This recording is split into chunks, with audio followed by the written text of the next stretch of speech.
Donald Trump is so broke, his lawyer submitted a 4,919-page document to the court that Donald Trump can't afford to pay for an appeal.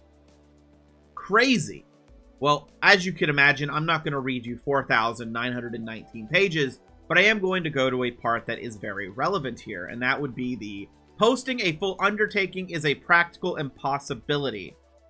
Essentially, what this is saying here is that no, Donald Trump cannot actually get a bond of that amount. Now, mind you, Donald Trump told the court at some point that he had $400 million in cash that was not used for the previous bond, as far as I'm aware, and apparently he doesn't have it for this bond either. They argue that because of the extra amounts and the premiums, he'd be looking at like $557 million for this. And they're trying to argue that because he's an individual, he shouldn't have a bond this high, even though that's how high his judgment is, because normally that's for corporations. But remember, Trump ties himself directly to his company and all that.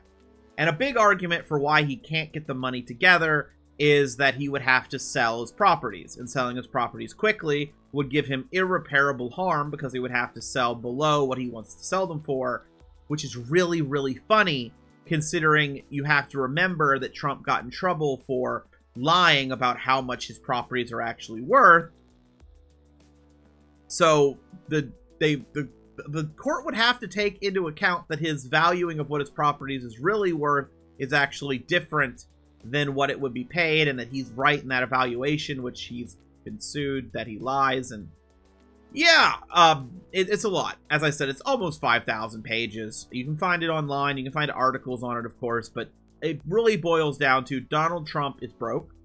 Donald Trump cannot afford to pay the amount of money he likes to claim to people he can, and he is trying everything he can to not have to pay this bond so he can appeal. If he doesn't pay the bond, he has to pay the amount. So if he doesn't appeal, he still has to come up with the money.